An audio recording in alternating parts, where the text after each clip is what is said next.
So hello everyone and good morning सभी को। उम्मीद करता हूँ मेरी वॉइस प्रॉपर आ रही होगी सभी, तो एक बार कंफर्म करेंगे।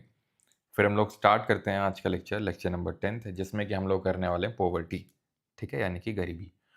तो एक बार कंफर्म करिए सारी चीज़ें प्रॉपर हैं क्या। लेकिन उससे पहले क्वेश्चन करिए ज़रा जल्दी से।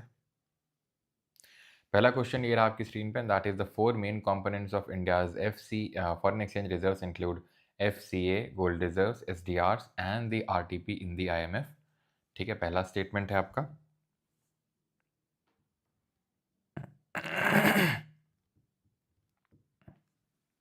चलिए, ये वाली लाइव क्लास गरीबों के लिए होती, इसलिए सर हमेशा लेट आते हैं। परमार सर गरीबों की कोई इज्जत नहीं करते। अच्छा। हम्म, चलो। तो दूसरा स्टेटमेंट है, the FEMA of 1999 was introduced to replace the more rigid FERA to focus on enhancing foreign exchange reserves and promoting foreign trade. कौन सा इसमें से स्टेटमेंट सही है? तो पहला वाला स्टेटमेंट बिल्कुल सही है। चार कंपोनेंट्स होते हैं। FDI is considered a short term investment in financial assets. बिल्कुल नहीं, FDI लॉन्ग टर्म इन्वेस्टमेंट होती है, जो कि इंफ्रास्ट्रक्चर वगैरह बिल्ड करने में करी जाती है। जनरली जो 10% से ज़्यादा की इन्वेस्टमेंट होती है उसको हम FDI कैटेगरी में रखते हैं, और अगर इससे कम होती है तो उसको हम FPI यानी फॉरेन पोर्टफोलियो कैटेगरी में रखते हैं। तो ऑप्शन नंबर ए यहाँ पे सही आंसर होगा, ओनली वन। अगला क्वेश्चन है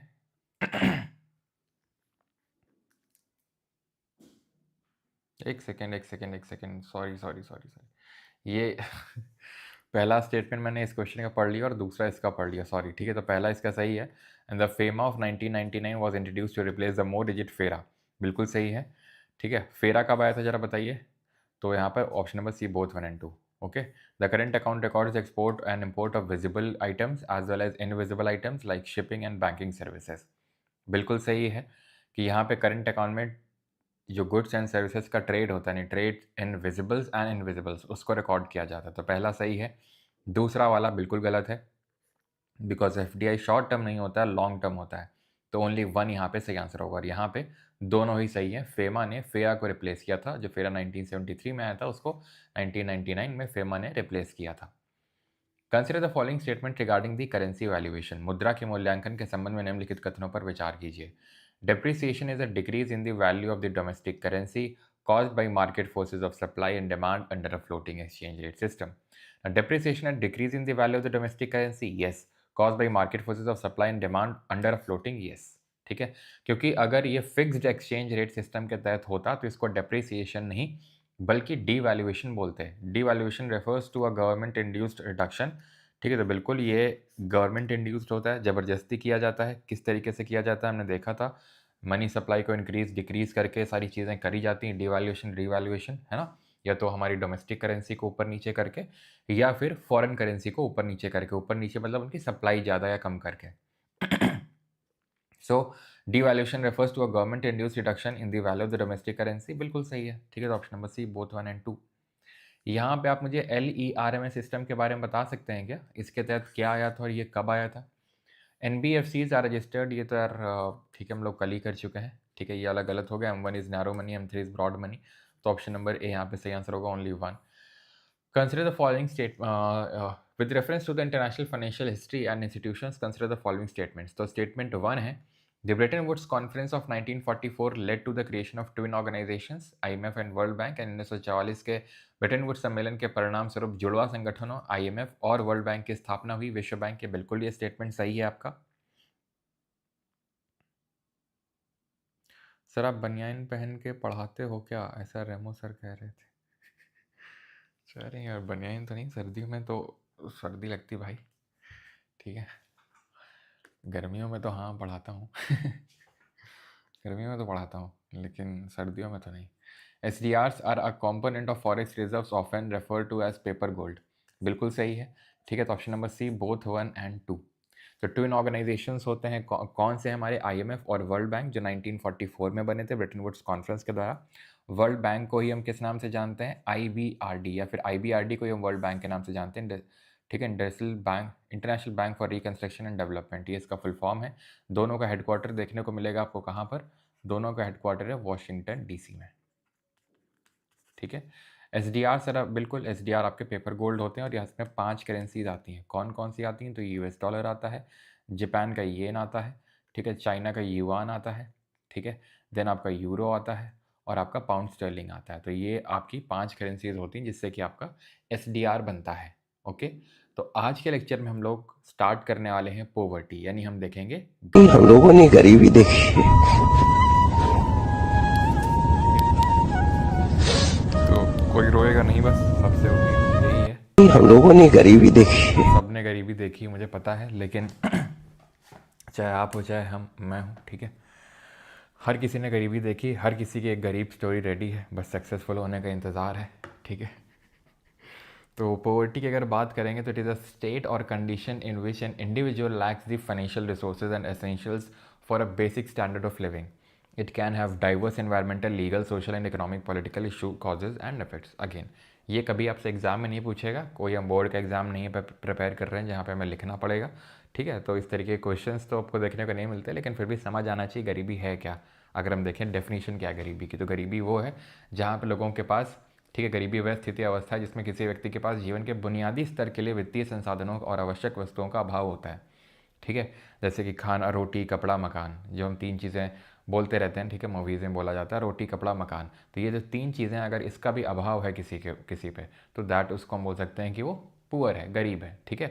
इसके विविध पर्यावरणीय, कानूनी, सामाजिक, आर्थिक और राजनीतिक कारण और प्रभाव हो सकते हैं, ठीक है। इसके it can have diverse environmental, legal, social, economic and political causes and effects. Causes भी होते हैं, यानी कि इसकी वजह से पॉवर्टी होती है, और इसके पॉवर्टी के इफेक्ट भी होते हैं, ठीक है। अब हम देखेंगे जो डिफरेंट टाइप्स की गरीबी होती है, अलग अलग तरह की गरीबी होती है। किस तरीके की? तो 3 तरीके की गरीबी होती है, एक तो एब्सोल्यूट, दूसरा रिलेटिव, तीसरा सब्जेक्टिव। पूर्ण गरीबी, सापेक्ष गरीबी और व्यक्तिपरक गरीबी। एब्सोल्यूट पॉवर्टी का मतलब ये है a condition where individual lack basic necessities like food, clean water, shelter, clothing, health care, education. यानी जो बेसिक फंडामेंटल चीज़ें हैं जिनसे कि जीवन यापन होता है, अगर उन चीज़ों को भी कमी होती है तो उसको हम बोलते हैं एब्सोल्यूट पॉवर्टी, जो भी मैं आपको बता रहा था। खाने के लिए खाना नहीं है, साफ़ पानी नहीं है, ठीक है, शेल्टर यानी कि रहने के लिए छत नहीं है, क्लोथिंग यानी कि पहनने के लिए कपड़े नहीं है, बेसिक हेल्थ केयर सर्विसेज नहीं है, एजुकेशन नहीं है, तो उसको हम बोलते हैं कि एब्सोल्यूट पॉवर्टी है, ठीक है। आपने कई जगह देखा होगा, ठीक है, आपने ज़रूर देखा होगा बच्चे इस तरीके से जो डंपिंग ग्राउंड्स होते हैं वहाँ पे काम करते हैं, ठीक है, या फिर किसी होटल वगैरह में काम करते हैं, या फिर आपने देखा होगा जो लोग झुग्गी झोपड़ियों में रहते हैं जिनको बेसिक फैसिलिटीज़ जैसे कि health care, education, clothing, shelter ये सब नहीं होती, तो उनको हम बोल सकते हैं कि वो गरीब है। अभी हम देखेंगे इसके मानक क्या होते हैं, क्या स्टैंडर्ड्स होते हैं, कितना किसी को अर्न करना है ऊपर नीचे, तब उसको गरीब कहेंगे। वो सारे अभी मानक हम देखेंगे, पढ़ेंगे। डिफरेंट जो कमिटीज़ बनी थी उन्होंने डिफरेंट अलग अलग तरह के मानक दिए थे, ठीक है। और यहाँ से आपको एक चीज़ भी सीखनी चाहिए, एंड दैट इज़ कि आपको फॉर्चुनेट फील करना चाहिए खुद में, like you have shelter, you have, है ना, water, you have health care, you have education. तो आप बहुत लोगों से आप ऊपर हैं, बहुत लोगों का ड्रीम है, जो लाइफ आप जी रहे होंगे, ठीक है, वो बहुत लोगों का ड्रीम है। अब वो बात अलग है कि आपके सपने वो हैं कि नहीं, आप दूसरों को देख के खुद को गरीब समझ रहे हैं, और उसी गरीबी को हम अभी देखेंगे क्या बोलते हैं जब आप दूसरों को देख के गरीब समझते हैं। अब आते हैं रिलेटिव पॉवर्टी पे, सापेक्ष गरीबी। ये है वो कंडीशन है where individuals have significantly lower income और resources compare to the average income level of the society. यहाँ पे क्या है, यहाँ पे बेसिक जो नेसेसिटीज़ होती हैं लाइफ की वही नहीं है आपके पास। यहाँ बेसिक नेसेसिटीज़ तो हो सकता है हो, लेकिन जहाँ पे आप रह रहे हैं सोसाइटी में, जिस सोसाइटी में रह रहे हैं आप, उसके कंपैरिजन में आपकी इनकम कम है। लेट्स सपोज जिस मोहल्ले में आप रह रहे हैं वहाँ की जो एवरेज इनकम है महीने का 30,000 रुपये है, मान लेते हैं महीने का 30,000 रुपये, लेकिन आप महीने का 25,000 रुपये कमाते हैं, तो आप रिलेटिव पुअर हुए। एब्सोल्यूट पुअर तब हुए जब आपके पास बेसिक जो नेसेसिटीज़ हैं उसके लिए भी पैसा ना हो, तो एब्सोल्यूट है। रिलेटिव तब हैं आप जब बाकी लोगों के कंपैरिजन में आप कम अर्न कर रहे हैं। और जो अभी मैं थोड़ी देर पहले बता रहा था आपको, थोड़ी देर पहले मतलब अभी जस्ट अभी मैंने आपको बताया कि जब आप दूसरों को से परसीव करते हैं उसको हम बोलते हैं सब्जेक्टिव पॉवर्टी। जब आप परसीव करते हैं, दूसरों से कंपेयर करते हैं, ठीक है, हो सकता है कि आपके, हो सकता है क्या होता है, ये बेसिक नेसेसिटीज़ भी आपके पास हैं, आपकी एवरेज इनकम हो सकता है मोहल्ले के सबसे अमीर आदमी हो, आप अपने मोहल्ले के हो सकते हैं सबसे अमीर आदमी हो, लेकिन फिर भी आप गरीब हो सकते हैं। क्यों? क्योंकि आपको ये सब करना है, ठीक है। इसके लिए एक नाम होता है जो मैं बोलूँगा नहीं बिल्कुल, ठीक है, दोनों वो मतलब दो शब्दों का वो नाम है, दोनों ही रा से शुरू होते हैं लेकिन वो यहाँ पे मैं बोलूँगा नहीं, ठीक है। सब्जेक्टिव पॉवर्टी का सिंपल मतलब है कि आप ऐसा परसीव कर रहे हो, a condition based on personal perceptions of economic well being where individuals feel poor despite their income level, influence by societal comparisons, personal expectations and psychological factors. जैसे आप इंस्टाग्राम स्क्रॉल कर रहे हो और आप देख रहे हो यार इसके पास तो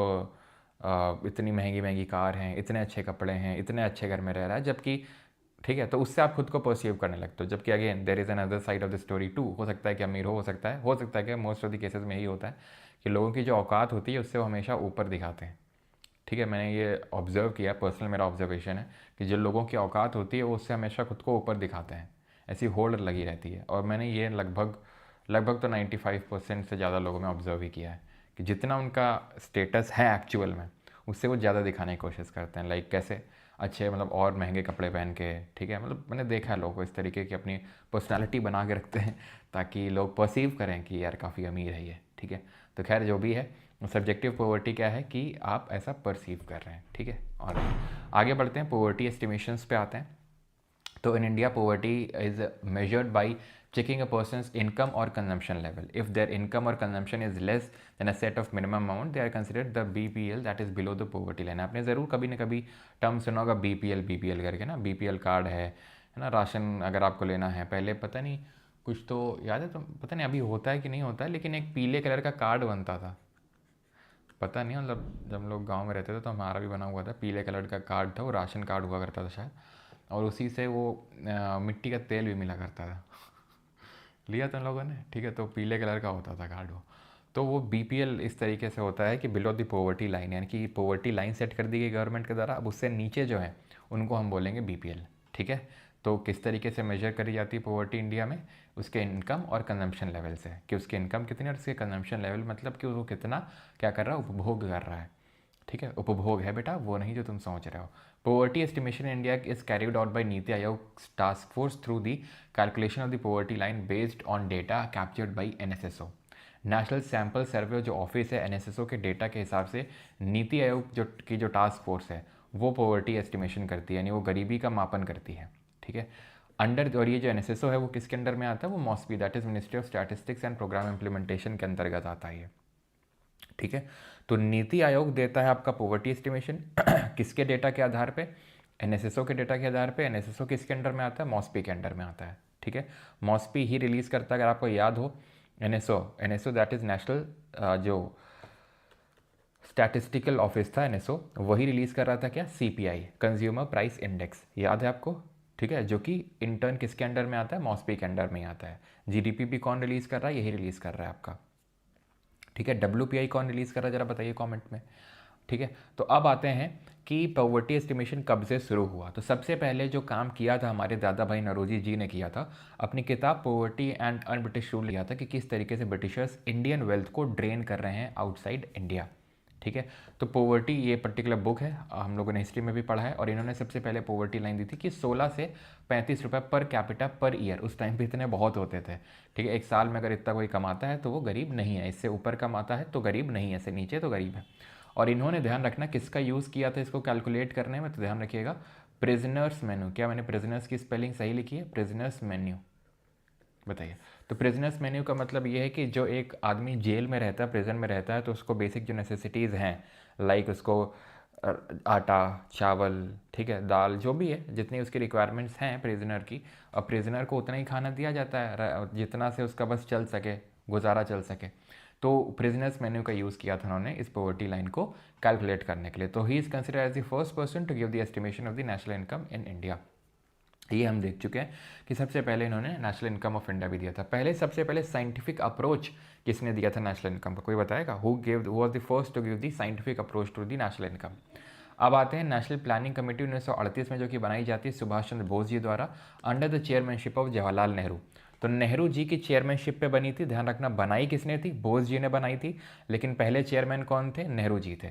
तो national planning committee of 1938 estimated the poverty line at ₹15 to ₹20 per capita per month. ये नेशनल प्लानिंग कमेटी का एस्टिमेशन था, 15 से लगभग 20 रुपए per capita per month. This estimate was based on a minimum standard of living which implicitly included nutritional requirements. इसमें अपने आप ही क्या न्यूट्रिशनल रिक्वायरमेंट पहले से ही इंक्लूड थी। यह आकलन न्यूनतम जीवन स्तर के आधार पर किया गया था, जिसमें अप्रत्यक्ष रूप से पोषण संबंधी आवश्यकताओं को शामिल किया गया था। ठीक है, तो ये ध्यान रखना, 1938 में बनी थी, बोस जी ने बनाई थी। चेयरमैन कौन थे? नेहरू जी थे पहले। ठीक है, और कितना था? 15 से 20 पर कैपिटा पर मंथ। फिर आते हैं बॉम्बे प्लान 1944। ये वो प्लान है जो कि कुछ इन्फ्लुएंशियल बिजनेसमैन थे। क्या नो साउंड?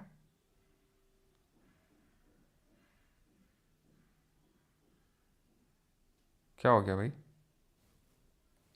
क्या वॉइस का कुछ इशू है क्या?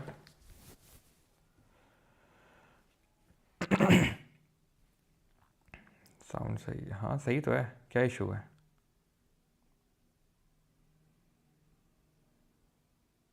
चलिए, तो बॉम्बे प्लान पे आते हैं। बॉम्बे प्लान क्या है? तो ये कुछ इन्फ्लुएंशियल बिजनेस लीडर्स हैं, वो मिले थे बॉम्बे में और उन्होंने प्लान यहाँ पे रखा था। Poverty line was suggested as ₹75 per capita per year. ठीक है, तो इतना यहाँ पे सजेस्ट किया गया था पोवर्टी लाइन कि अगर कोई इतना कमाता है, 75 रुपये पर कैपिटा पर पर्सन पर ईयर, तो इसको हम क्या पुअर कंसिडर नहीं करेंगे, इसके नीचे तभी वो पुअर कंसिडर किया जाएगा। ओके, अब आते हैं पोस्ट इंडिपेंडेंस एस्टिमेशंस किया थे। स्वतंत्रता के उपरांत यानी इसके बाद का जो आकलन है पोस्ट इंडिपेंडेंस एस्टिमेशन, उसको यहाँ पे देखने वाले हैं।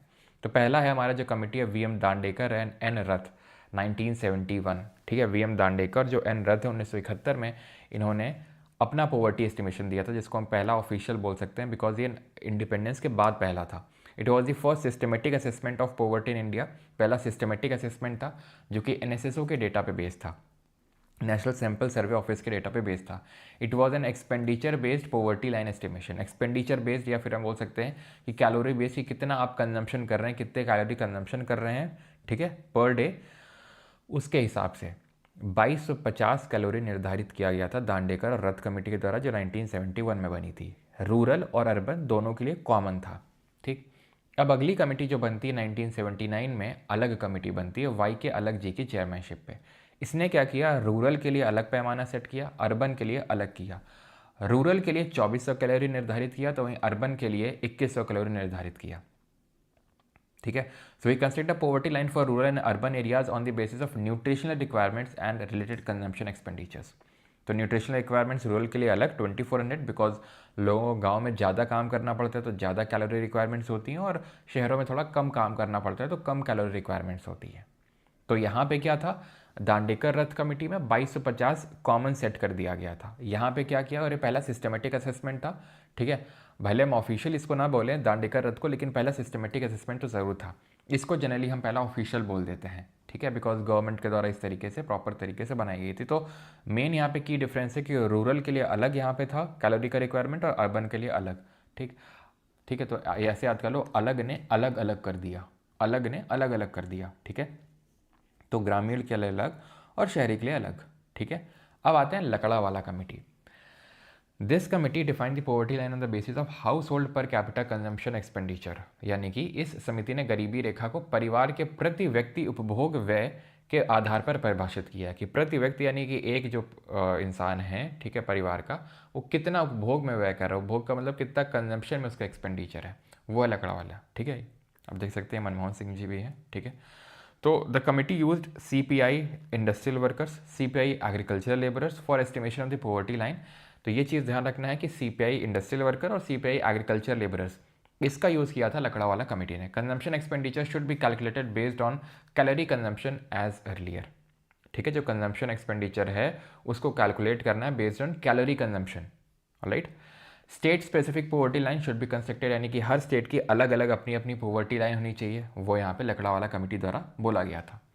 अब आते हैं तेंदुलकर कमेटी द्वारा, इन्होंने क्या रिकमेंडेशन दिए थे 2005 में। ये सबसे इंपॉर्टेंट कमेटी, बिकॉज अभी अब करंट में जो डेटा यूज़ किया जा रहा है पॉवर्टी लाइन के एस्टिमेशन के लिए, या रिकमेंडेशंस यूज़ की जा रही हैं पॉवर्टी लाइन के एस्टिमेशन के लिए, तो वो तेंदुलकर कमेटी की ही है, जो 2005 में बनाई गई थी to address the shortcoming in the previous methods, and इसने अपनी रिपोर्ट सबमिट करी 2009 में।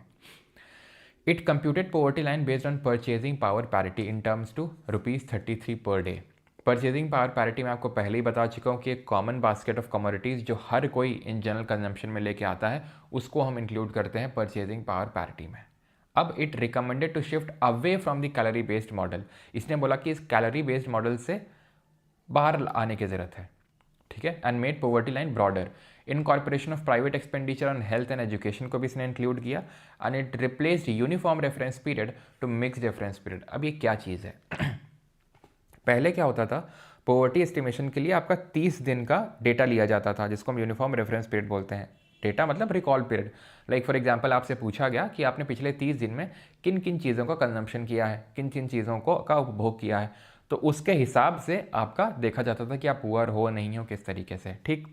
मिक्स रेफरेंस पीरियड में क्या होता है कि अब ऐसी बहुत सारी चीज़ें होती हैं जो हम 30 दिन में कंज्यूम नहीं करते हैं, बल्कि जैसे फॉर एग्जांपल कपड़े हो गया, तो अब कपड़े, अब आपका तो मुझे पता नहीं, जैसे मेरा तो है कि भाई जैसे सर्दियों में कपड़े एक बार ले लिए और गर्मियों के एक बार, ठीक है। और इससे कुछ साल पहले, अभी तो चलो ठीक है थोड़ा बहुत कमाने लगे हैं, तो कभी कभी जैसे सर्दियों में कपड़े ले लिए, गर्मियों में कुछ कपड़े ले लिए। लेकिन पहले क्या था, जैसे सर्दियों में कपड़े ले लिए, अब हो सकता है कि वो 4-5 साल चलें।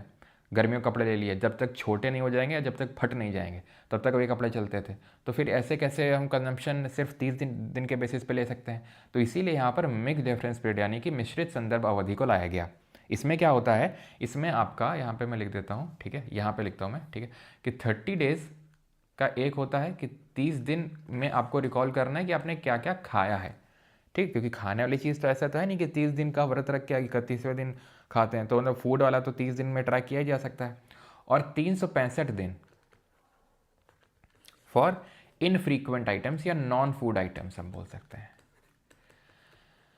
ठीक है। तो फूड आइटम्स के लिए 30 दिन का रिकॉल पीरियड और नॉन फूड आइटम्स के लिए 365 दिन का रिकॉल पीरियड, ये होता है मिक्स रेफरेंस पीरियड में। तो इसके हिसाब से रूरल में गांव के लिए 816 रुपये per capita per month set किया गया बार, कि इतना अगर कोई मतलब इतने का कंजम्पशन करता है तो वो पुअर नहीं है। और अर्बन में सेट किया गया 1000 पर कैपिटा पर मंथ।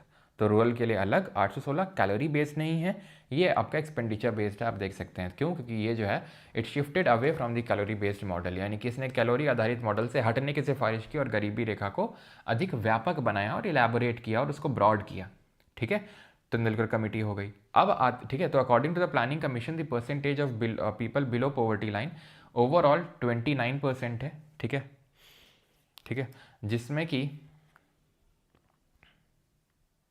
ठीक है ये 29% है, जिसमें कि ध्यान रखिएगा अर्बन में अगर बात करेंगे तो 13.7 है, और सॉरी 13.7 है, और रूरल में अगर बात करेंगे तो 25.7% है, ठीक है। क्लियर है यहाँ तक? मिक्स रेफरेंस पीरियड सभी को समझ में आया? यहां तक किसी कोई डाउट हो तो पूछ सकता है।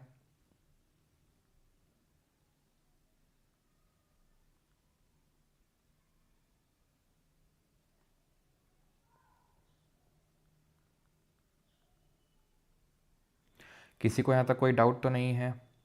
आगे बढ़ें सर। वॉइस कहाँ लो है भाई? फेयर में सेकेंड एडिशन आएगा, ठीक है। इसका एवरेज जरा निकालना कितना आएगा? ये तो गलत होगा, 29% तो नहीं होगा। 5 3 8 2 1 3, आई थिंक ये 21.9% होगा, ठीक है। 29% नहीं होगा क्योंकि अर्बन में 13.7 है, रूरल में 25.7 है, तो इसका कोई बीच का ही नंबर होगा यहाँ पे, ठीक है। आगे बढ़ा जाए अभी? हाँ जी,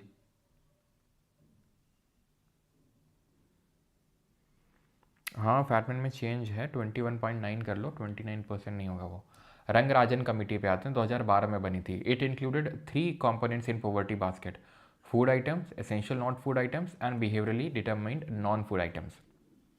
यानी कि इसने अभी क्या किया गया था, जो तेंदुलकर वाली कमेटी थी उसने उसने 2 पार्ट में डिवाइड किया था, food items and non food items, यही किया था उसने, ठीक है। फूड आइटम्स और नॉन फूड आइटम्स, और कैलोरी जो इनटेक है उससे शिफ्ट किया था इसने, और अपनी मेथोडोलॉजी को और ब्रॉड किया था, कंजम्पशन बेस्ड अप्रोच लेके, ठीक है। ऑलराइट, तो जो इसने ब्रॉडर कंजम्पशन बेस्ड अप्रोच को अपनाया था किसने, अगर बात करें तेंदुलकर कमेटी, जिसमें फूड, एजुकेशन, हेल्थ, क्लोथिंग इन सब को लिया था। रंगराजन ने भी वही किया, लेकिन इन्होंने जो अपने आइटम्स उनको 3 कैटेगरी में डिवाइड किया रादर दैन 2 आइटम्स। उन्होंने फूड नॉन फूड किया था।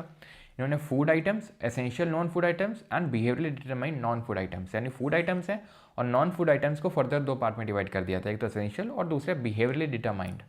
इन addition to calories intake it also included other nutrients like protein और फैट को भी इंक्लूड किया इसने। और इसने इंट्रोड्यूस किया mixed modified reference period. Uniform reference period से मिक्स्ड रेफरेंस पीरियड पे कौन लेके आया? तेंदुलकर।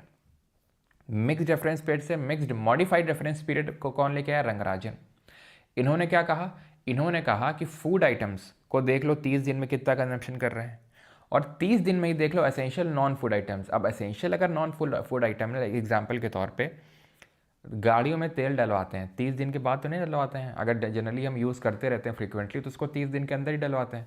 तो ऐसी जो चीज़ें हैं जो फ्रीक्वेंटली हम यूज़ करते हैं, एसेंशियल जो चीज़ें हैं, उनका भी रिकॉल पीरियड 30 दिन ही मान के चलो। इनका भी 30 दिन और इनका भी 30 दिन, ठीक है। और जो behaviourally determined non food items है, इनका लगभग 365 दिन, ठीक है। ऑलराइट, तो ये होता है mixed modified reference period. Rural के लिए जिसमें ₹972 per capita per month decide हुआ, और अर्बन के लिए ₹1407 पर कैपिटा पर मंथ, ये ध्यान रखिएगा। लेकिन आज दिन तक रंगराजन कमेटी की रिकमेंडेशंस को गवर्नमेंट ने अडॉप्ट नहीं किया है, ये चीज़ ध्यान रखिएगा। ये रिकमेंडेशन जो दी गई थी गवर्नमेंट ने आज तक इनको अडॉप्ट नहीं किया है। तेंदुलकर वाली ही अभी तक चल रही हैं। Okay, alright.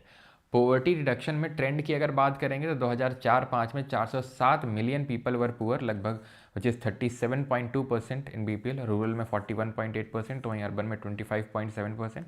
2004-05 का डेटा है। 2011-12 की अगर बात करें तो 270 मिलियन पीपल वर पुअर, ठीक है। 1993-94 से 2004-05 में अगर बात करें तो poverty declined by 0.74% per year, और 2004-05 से 2011-12 में अगर बात करेंगे तो poverty decline by 2.4% per year. State wise poverty की बात करेंगे तो हाईएस्ट पॉवर्टी रेट कहाँ है? छत्तीसगढ़, झारखंड और बिहार में। छत्तीसगढ़ में 39.9%, झारखंड में 37% और बिहार में 33.7%। वहीं लोएस्ट पॉवर्टी रेट की बात करेंगे तो गोवा में 5.09% और केरला में 7.1%। तो ये थोड़ा सा ध्यान रखिएगा, क्वेश्चंस बनते हैं इस पर, ये पॉवर्टी रेट ज़्यादा कहाँ पे है और पॉवर्टी रेट कम कहाँ पे है। राइट, अब आते हैं टाइप्स ऑफ पुअर देखते हैं। तो टाइप्स ऑफ पुअर में ये मान लेते हैं पॉवर्टी लाइन है, तो जो जनरली पॉवर्टी लाइन के नीचे है उसको हम यूजुअली पुअर बोलते हैं। जो जनरली पॉवर्टी लाइन के ऊपर ही रहता है उसको हम ओकेजनली पुअर बोलते हैं। कभी कभी गरीब हो जाता है, लेकिन जनरली वो अमीर तो नहीं बोलेंगे, लेकिन पॉवर्टी लाइन के ऊपर ही है, ये जनरली गरीब ही रहता है। और ऐसा जो पॉवर्टी लाइन के बस खड़ा ही हुआ है, उसके पॉवर्टी लाइन में ही खड़ा हुआ है, हल्का सा नीचे गया तो बीपीएल हो गया, हल्का सा ऊपर गया तो एपीएल हो गया, नहीं अब पॉवर्टी लाइन हो गया, यानी कि ऊपर नीचे जाता रहता है। They move in and out of poverty line very frequently, कभी ऊपर कभी नीचे, कभी ऊपर कभी नीचे। इनको बोलते हैं चर्निंग पुअर। इनको चर्न किया जा रहा है बीच में, किसके? पॉवर्टी लाइन के बीच में। तो परिवर्तनशील गरीब है ये, यूजुअली पुअर, ओकेजनली पुअर और चर्निंग पुअर। तो 3 तरह के पुअर्स भी हमने यहाँ पे देख लिया, फिर पॉवर्टी देख ली। अब आते हैं मल्टी डायमेंशनल पॉवर्टी क्या होती है, उसके बाद हम देखेंगे ह्यूमन डेवलपमेंट इंडेक्स क्या होता है। तो पहले हम मल्टी डायमेंशनल पॉवर्टी इंडेक्स समझते हैं, बहुआयामी गरीबी सूचकांक। तो नाम से हमें देख के समझ में आ रहा है कि इसमें हम पॉवर्टी का सिर्फ एक डायमेंशन नहीं देखते हैं कि सिर्फ उसके पास पैसा कितना है या कितना खर्चा कर रहा है या कितना कैलोरी कंज्यूम कर रहा है। पॉवर्टी के बहुत मानक होते हैं। लाइक फॉर एग्जाम्पल, कोई बहुत अमीर है, ठीक है, लेकिन उसको बोलने की तमीज़ नहीं है, ठीक है, उसको बोलने की तमीज़ नहीं है, तो क्या हम उसको ये नहीं बोल सकते हैं कि सोशली पुअर है ये? अब आपने देखा हमारे कानपुर में ही एक आदमी है, ठीक है, गुटखा कंपनी के मालिक का लड़का है कोई, ठीक है, कोई मिश्रा करके, शिवम मिश्रा, उसने अपनी लैम्बोर्गिनी से कितने लोगों को ठोक डाला, ठीक है। तो क्या हम बोल सकते हैं कि वो पुअर नहीं है? बिल्कुल वो पुअर है। अब अगर हम बाकी सिर्फ एक ही एस्पेक्ट देखेंगे कि पैसा, तो उस हिसाब से तो वो गरीब नहीं है, उसे तो बहुत ज़्यादा अमीर है। लेकिन अगर हम देखेंगे बाकी, अगर हम पैरामीटर्स ले लें, ठीक है, तो वो पुअर ही नज़र आएगा हमें, कि उसको नहीं इतनी अकल है, समझ है कि किस तरीके से बिहेव करना है या फिर किस तरीके से गाड़ी चलानी है, सारी चीज़ें, ठीक है, बाकी भी जो लाइफ है उनकी भी कदर करनी है, तो हम बोल सकते हैं कि हाँ वो भी पुअर है। तो अलग अलग अगर हम डायमेंशंस को ले लें, ठीक है, तो हम बोलते हैं कि मल्टी डायमेंशनल पॉवर्टी, ठीक है। द MPI, तो अगर कल को, जो कि आप में से काफ़ी लोग लिखेंगे, जैसे अभी करंट में जो पहले स्टूडेंट्स रहे हैं, तो अब वो यूपीएससी की प्रिपरेशन आप उनमें से काफ़ी लोग कर रहे हैं, तो आप में से भी काफ़ी लोग सेलेक्ट होंगे, फिर करेंगे। तो ये सारी चीज़ें काफ़ी काम आती हैं जब आप अपने मेंस में आंसर्स लिखते हो, तो वहाँ पर जब आप ब्रॉडर पर्सपेक्टिव अपना देते हो, ब्रॉडर पर्सपेक्टिव का इन द सेंस, सोचो आप इस तरीके से अगर लिखते हो, पॉवर्टी के बारे में आता है, तो इट फिचेस यू एक्स्ट्रा मार्क्स, ठीक है। तो ये सारी चीज़ें आपको आगे काम आएंगी, ठीक है, फॉर श्योर काम आएंगी। The MPI concept was introduced in 2010 by UNDP and Oxford Poverty and Human Development Initiative। तो 2010 में इस कॉन्सेप्ट को इंट्रोड्यूस किया गया था यूनाइटेड नेशंस डेवलपमेंट प्रोग्राम और Oxford poverty and human development index के द्वारा। इसमें 10 हेल्थ इंडिकेटर्स होते हैं ओवर 3 की डायमेंशंस। 3 डायमेंशंस होते हैं कौन कौन से? एजुकेशन, स्टैंडर्ड ऑफ लिविंग, ठीक है, एंड हेल्थ, ठीक है। तो यहाँ पे लिखा नहीं है एक्चुअल में, तो आप यहाँ पे देख सकते हैं डायमेंशंस 3 होते हैं, standard of living, health and education. याद हम कैसे रखते हैं? याद ऐसे करके याद करते हैं, she, standard of living, health and education. तो 3 डायमेंशंस हो गए। इसमें इंडिकेटर्स की अगर बात करेंगे, टोटल 10 इंडिकेटर्स होते हैं और ये 10 इंडिकेटर हेल्थ के नहीं होते हैं, ओवरऑल 10 इंडिकेटर्स होते हैं। इसमें हेल्थ में आता है न्यूट्रिशन और चाइल्ड मोर्टालिटी, ठीक है। अभी इस पर रिसेंटली जो जितने भी एग्ज़ाम हुए हैं, वैसे तो मैं हर बार ही पढ़ाता हूँ ये, लेकिन अभी रिसेंट में एग्ज़ाम में ज़्यादा क्वेश्चंस पूछे गए हैं इस पर, तो थोड़ा सा अटेंटिव होकर देखिएगा। अगर मैं ये अभी जो मैंने आपको पहले पढ़ाया, इस पर तो बहुत ज़्यादा क्वेश्चंस अभी नहीं बने। पहले जब मैं ये बोल सकता हूँ कि हाँ टीसीएस लेता, थोड़ा सा ज़्यादा फोकस वो करता था इस वाले डेटा पे, ये जो यहाँ पे डेटा लिखा हुआ है, ठीक है, इस डेटा पे, ठीक है। लेकिन अभी क्या है कि रिसेंट जो एग्ज़ाम हुआ है वहाँ पर आपको काफ़ी सारे क्वेश्चंस एमपीआई, एचडीआई, इन सब पे देखने मिले हैं, तो थोड़ा अच्छे से ध्यान से देखिएगा इसको, ठीक है। तो न्यूट्रिशन, चाइल्ड मोर्टालिटी, एजुकेशन में years in schooling and school attendance, ठीक है, alright. Then standard of living में अगर बात करेंगे तो cooking fuel, sanitation, drinking water, electricity, housing and assets, ठीक है। ये आपके क्या हैं? ये आपके पॉवर्टी मेजर्स हैं, इंडिकेटर्स नहीं है, बिकॉज इंडिकेटर्स 10 हैं, 2 2 4 और यहाँ पे 6 10। तो ध्यान रखिएगा 2010 में इंट्रोड्यूस किया गया था, 10 इंडिकेटर हैं, 3 डायमेंशंस हैं, यूएनडीपी और ओपीएचआई इसको मिलके निकालते हैं, ठीक है। नीति आयोग अपना खुद का एक multi dimensional poverty index release करता है based on the data of national family health survey. NFHS का जो डेटा आता है, नेशनल फैमिली हेल्थ सर्वे, उसके डेटा के हिसाब से मल्टी डायमेंशनल पॉवर्टी इंडेक्स को पब्लिश करता है नीति आयोग। ये है पूरा हमारे जो ग्लोबल पॉवर्टी, ठीक है, मल्टी डायमेंशनल पॉवर्टी इंडेक्स है। ये हमारा नेशनल, हमारे देश का। इसमें भी 3 डायमेंशंस होते हैं, लेकिन इंडिकेटर 12 हो जाते हैं। 10 तो वो जो अभी हमने पीछे देखे थे, nutrition, child mortality, years in schooling, school attendance, cooking fuel, sanitation, drinking water, electricity, housing assets, ये 10 हो गए। इसके अलावा 2 और होते हैं, वो 2 कौन कौन से हैं? तो एक तो है आपका मैटरनल हेल्थ और दूसरा है बैंक अकाउंट्स, ठीक है। तो यानी कि इसमें हम फाइनेंशियल इंक्लूजन यानी कि वित्तीय समावेश को भी ले रहे हैं, ठीक है। अच्छा, फाइनेंशियल इंक्लूजन इंडेक्स कौन रिलीज करता है? भाई रिसेंट में एग्जाम में पूछा गया था, who releases financial inclusion index, क्यों?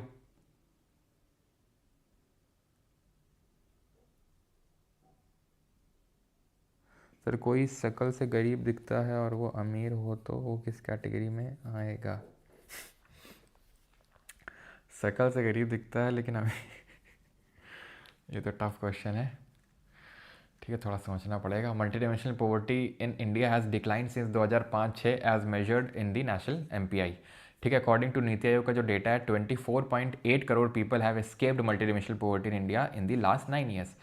पिछले 9 सालों में इतने लोग, लगभग 25 करोड़ लोगों ने मल्टी डायमेंशनल पॉवर्टी से बाहर निकले। यूपी से largest number of people lifted out of poverty since 2005-6। तो यूपी से सबसे ज़्यादा लोग पॉवर्टी से बाहर आए हैं। हाईएस्ट एमपीआई की अगर बात करेंगे, सबसे ज़्यादा लोग गरीब कहाँ हैं? तो बिहार में, और सबसे कम लोग कहाँ पर हैं? तो केरला में। तो ये चीज़ आपको ध्यान रखना है। सर आप भी गरीब हो? हाँ यार, गरीब तो मैं भी हूँ, बनिया कैटेगरी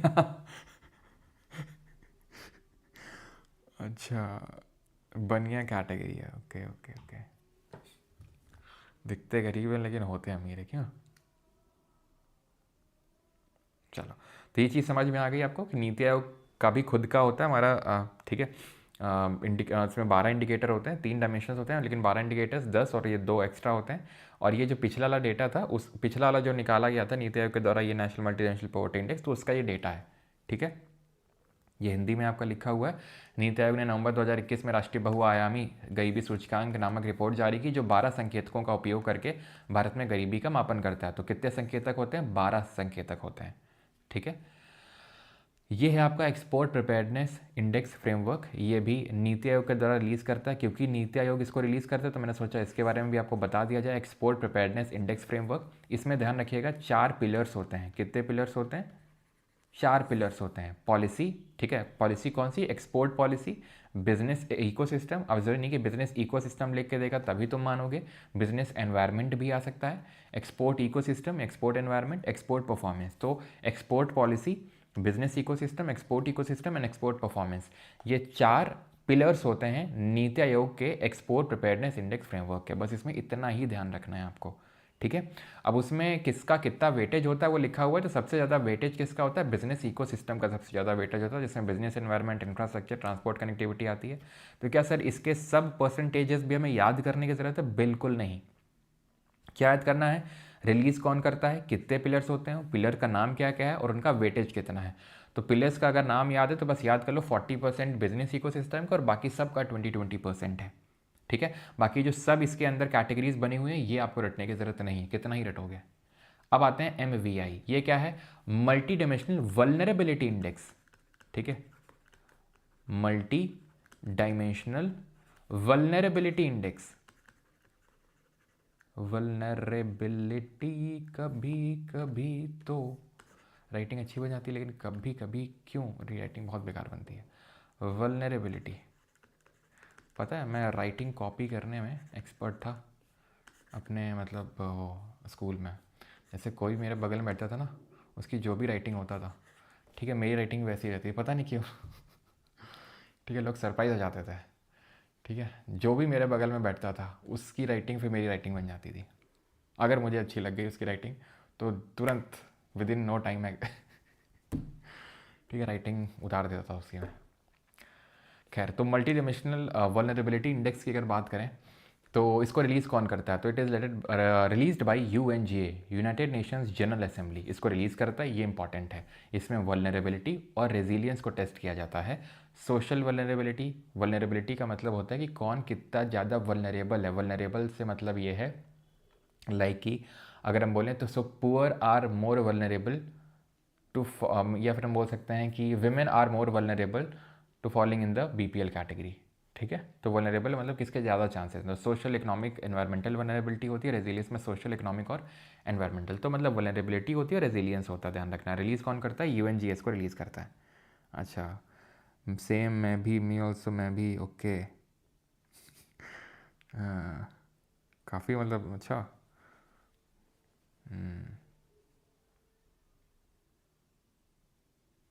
ये लक्षण सही नहीं अच्छा, क्या सही है नहीं हो तो मुझे पता नहीं, लेकिन हाँ मुझे राइटिंग्स का काफ़ी शौक हुआ करता था स्कूल में, राइटिंग बनाने का। पता नहीं, शायद इसलिए क्योंकि घर में बहुत ज़्यादा फोर्स किया जाता था कि राइटिंग अच्छी बनाओ, ये इस तरीके से उस तरीके से, तो शायद इसलिए। डायमेंशंस की अगर बात करेंगे तो ये HDI है, ह्यूमन डेवलपमेंट इंडेक्स। इसको इंट्रोड्यूस किया गया था, ध्यान रखिएगा, 1990 में, ठीक है, 1990 में इंट्रोड्यूस किया था। और किसने किया था वो बहुत इंपॉर्टेंट है, किसने क्रिएट किया था? तो एक इंडियन और एक पाकिस्तानी ने। क्रिएटेड बाई महबूबुल हक, महबूबुल हक जो पाकिस्तानी थे, पाकिस्तानी इकोनॉमिस्ट। और पाकिस्तान अभी मान गया है कि हम खेल लेंगे इंडिया के साथ, वो तो मजाक कर रहे थे अमर्त्य सेन, ठीक है। तो महबूबुल हक और अमर्त्य सेन, इन दोनों लोगों ने क्रिएट किया है, okay.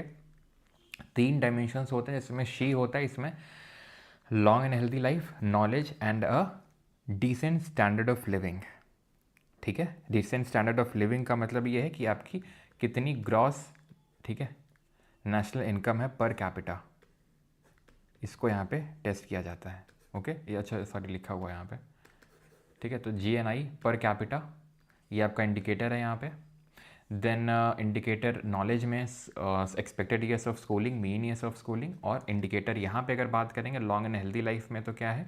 Life expectancy at birth, यानी कि बर्थ के टाइम पे लाइफ, क्योंकि कई बार ऐसा होता है कि बच्चे जन्म नहीं ले पाते हैं, मतलब जन्म जैसे उनका होता है डिलीवरी के टाइम पे उनकी डेथ हो जाती है अनफॉर्चुनेटली।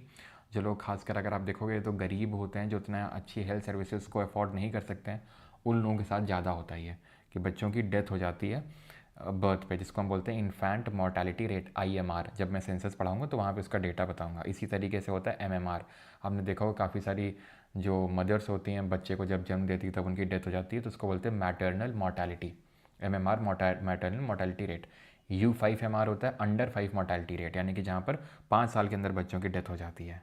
ठीक है, खैर तो ये ध्यान रहेगा आपको। ओके, बाकी अगर अहमद सेन जी की अगर बात करेंगे तो ही वॉज पहले इंडियन इकोनॉमिस्ट थे जिनको कि नोबेल प्राइज़ मिला था इकोनॉमिक्स के लिए। कब मिला था? 1998 में ही रिसीव दी नोबेल प्राइज़, पहले इंडियन बने थे। ठीक है, और रिसेंट में कौन है? सबसे रिसेंट में 2019 के टाइम 18 में आई थिंक मिला था अभिजीत बनर्जी को और उनकी वाइफ ईस्टर डुफ्लो को। ठीक है, क्रिकेट में इंडिया अमेरिका जैसा। कल क्या हुआ? हरा दिया गया पाकिस्तान ने यूएसए को। हेड काउंट रेशियो पे आते हैं। ठीक है, सिर गणना अनुपात। Head count ratio is the percentage of population that lives below BPL, below poverty line. It is also known as poverty head count ratio. तो हेड काउंट रेशियो निकालने के लिए कितने लोग पुअर हैं अपॉन टोटल पॉपुलेशन कितनी है, number of multidimensional poor people upon total population. तो ये हमें हेड काउंट रेशियो दे देता है, यानी कि सिर गणना अनुपात दे देता है। ये उस जनसंख्या का प्रतिशत है जो गरीबी रेखा से नीचे यानी BPL जीवन यापन करती है। इसे गरीबी सिर गणना सूचकांक के रूप में भी जाना जाता है। ओके, अब आते हैं SDG क्या होते हैं, सस्टेनेबल डेवलपमेंट गोल क्या होते हैं। तो न्यूयॉर्क में दैट इज़ USA में 2015 की बात है, कंट्रीज़ ने यानी कि यूनाइटेड नेशंस की जितनी कंट्रीज़ हैं उन्होंने अडॉप्ट किया था कि हम ये 17 गोल्स को, जिनको हम बोलते हैं 17 SDGs, ये 17 गोल्स क्या थे वो अभी हम देखेंगे, लेकिन ये कब तक हमें अचीव करने और क्या है। देखिए 2015 तक के लिए एक टारगेट रखा गया था, मिलेनियम डेवलपमेंट गोल, MDG बोला करते थे उनको। फिर 2015 में अडॉप्ट किए गए SDG कि ये हमें 2030 तक हर कंट्री को ही अचीव करना है। जैसे कि पॉवर्टी, गरीबी हटानी है, भूखमरी हटानी है ना, good health and well being करने हैं। तो इस तरीके के गोल्स 17 गोल्स सेटअप किए गए थे 2030 तक के अचीव करने के लिए। 2015 तक मिलेनियम डेवलपमेंट MDGs हुआ करते थे। ठीक है, MDGs मिलेनियम डेवलपमेंट गोल्स, इसमें 17, ध्यान रखिएगा 17 गोल्स हैं और 169 टारगेट्स हैं। ठीक है, 17 गोल्स हैं एंड 169 टारगेट्स हैं। 2015 में अडॉप्ट किए गए थे और लागू कब से हुए? तो ऐसा मान सकते हो कि 1 जनवरी 2016, 1 जनवरी 2016 से ये लागू हुए थे। अब ये हैं क्या? क्वेश्चन का इस तरीके से बनता है कि किस नंबर के SDG में क्या दिया हुआ है। ठीक, तो आप दिख तो रहा ही ये क्या लिखा हुआ है, लेकिन ऐसे तुम याद करने जाओगे कभी याद नहीं हो पाएगा, कभी याद नहीं हो पाएगा। कि तुम अगर सोचो कैसे 5-6 याद हो जाएंगे, लेकिन बहुत टाइम लगेगा।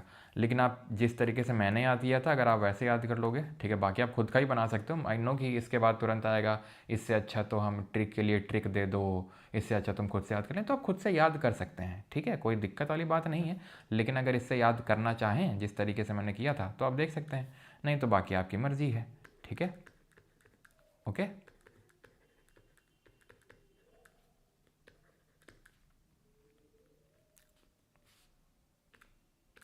तो मैंने कैसे याद किया था, ठीक है, वो मैं आपको बता देता हूँ।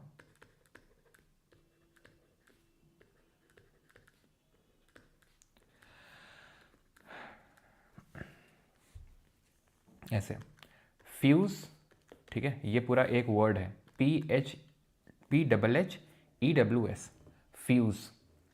ठीक है, फ्यूज़, PHHEWS।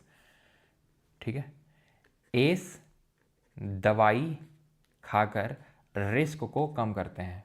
फ्यू लोग, फ्यू मतलब कुछ लोग, फ्यू FEW वाला फ्यू नहीं, PHHEW वाला फ्यू। तो फ्यूज़ लोग, फ्यूज़, या फिर आपका फ्यूज़ उड़ जाएगा अगर आपका फ्यूज़ उड़ गया है। ठीक है, और अगर आपको एस करना है, एस मतलब एस तो आई होप समझते होंगे, एस का मतलब होता है आगे बढ़ना है आपको, तो आप दवाई खाकर पहले अपनी रिस्क को कम करो, जिस तरीके से आप रिलेट करना चाहते हैं। कि कुछ लोग हैं जो एस करते हैं, दवाई को खाकर अपनी रिस्क को कम करते हैं। तो P से पॉवर्टी, H से हंगर, ये क्यों मैं बता रहा हूँ? क्योंकि ऑर्डर में याद होना चाहिए कि पहले में क्या है, चौथे में क्या, पाँचवें में क्या, छठवें में, इस तरीके से। तो पॉवर्टी, हंगर, हेल्थ। ठीक, पॉवर्टी, हंगर, हेल्थ याद रहेगा। देन एजुकेशन, W से विमेन यानी कि जेंडर इक्वालिटी। जेंडर इक्वालिटी की जब हम बात करते हैं तो विमेन की ही बात करते हैं। ठीक है, क्लियर। देन S से सैनिटेशन यानी वाटर एंड सैनिटेशन। A से हो जाएगा affordable and clean energy. DW से decent work and economic growth. पूरा याद करने की जरूरत नहीं है कि भाई पूरा ही रटना पड़ेगा, ठीक है, पूरा डिसेंट वर्क भी याद कर लोगे, इनफ है। डबल आई से इंडस्ट्री एंड इंफ्रास्ट्रक्चर इनोवेशन, ये सब याद कर सकते हो। आर आई से रिड्यूस्ड इनइक्वालिटी, एस सी से सस्टेनेबल सिटीज़, और कम से कंजम्पशन, कम करते हैं कंजम्पशन और क्लाइमेट एक्शन, ठीक है। या तो रिस्क को कम करते हैं, कैसे कम करते हैं, 2 कपूर लेते हैं, 2 लहसुन लेते हैं एंड 2 प्याज लेते हैं, इस तरीके से। तो 1 सी से कंजम्पशन हो जाएगा, 1 सी से क्लाइमेट एक्शन, 1 एल से लाइफ बिलो वाटर हो जाएगा, तो 1 एल से लाइफ ऑन लैंड हो जाएगा, ठीक है। और प्याज 1 पी से हो जाएगा पीस, और 1 पी से हो जाएगा पार्टनरशिप फॉर द गोल्स। तो इस तरीके से चलिए मैं आपको रिकॉल करवाता हूँ किस तरीके से याद हम इसको फिर से कर सकते हैं, ठीक है। यहाँ पे देखते हैं तो किस तरीके से हमने याद किया। हमने पहले एक वर्ड बनाया फ्यूज़, हमने एक वर्ड बनाया फ्यूज़, ठीक। पहला, दूसरा, तीसरा, चौथा, पांचवा एंड छठा sustainable development goal, 0 poverty, hunger, health, education, women का मतलब हो गया कि gender equality, and water and sanitation. फिर कुछ लोग एस दवाई खाकर, ठीक है, एस करते हैं, दवाई खाकर अपनी रिस्क को कम करते हैं, ठीक है। तो affordable and clean energy, decent work and economic growth, industry infrastructure innovation, reduced inequalities, sustainable cities. कैसे कम करते हैं, 2 कपूर लेते हैं, 2 लहसुन लेते हैं एंड 2 प्याज लेते हैं, ठीक है। तो 12, 13, 14, 15, 16, 17 किस तरीके से कम करते हैं सर? इसमें कहाँ पे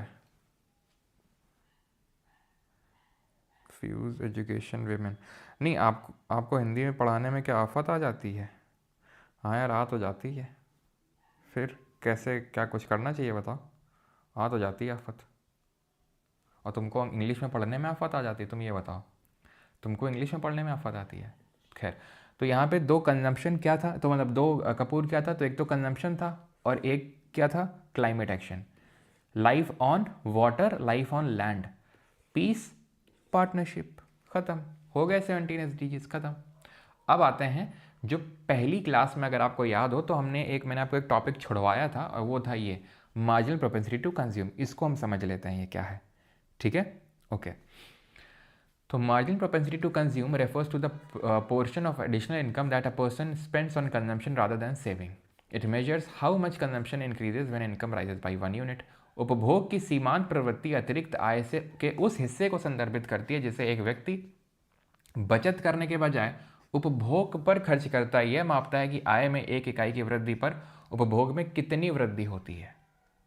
मतलब इसका यह है कि लाइक फॉर एग्जाम्पल, मेरी इनकम इंक्रीज़ हुई तो मैं अपना एक्सपेंडिचर भी इंक्रीज़ करूँगा, मैं अपना खर्चा भी इंक्रीज़ करूँगा, मैं अपना कंजम्पशन बेस्ड एक्सपेंडिचर भी इंक्रीज़ करूँगा, और कुछ पार्ट उसका सेव भी करूँगा। तो बस वही है marginal propensity to consume.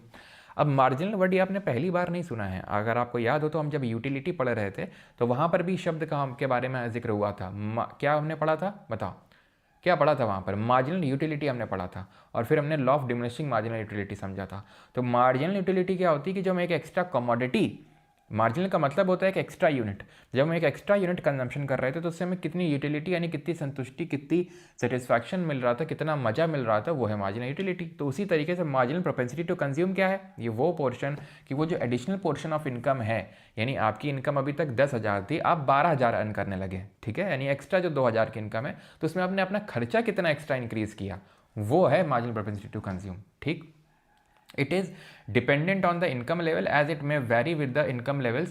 MPC is lower at higher income levels. अभी मैं आपको समझाता हूँ, ठीक है, किस तरीके से वो लोअर होता है। लेकिन पहले ये समझो MPC का फॉर्मूला क्या है। तो इनकम में कितना चेंज आया, उसके अवज में आपने कंजम्पशन में कितना चेंज किया, इसकी वैल्यू 0 से 1 के बीच में होती है। यानी कि अगर मैं कुछ इस तरीके से लिखूँ तो MPC will be greater than 0 and would be less than 1। It will never be equal to 0 and it will never be equal to 1। क्यों? क्योंकि ये माना जाता है, लेट सपोज कि मेरी इनकम में चेंज आया, मान लो 10,000 से 12,000 हुई तो 2,000 में, ठीक है, इनकम में चेंज हुआ। कंजम्पशन, मेरी पहले जब इनकम 10,000 थी तो मैं खर्चा करता था 4,000 रुपये, बाकी मैं सेव कर लेता हूँ 4,000, ठीक, 4,000 हुआ, ठीक है।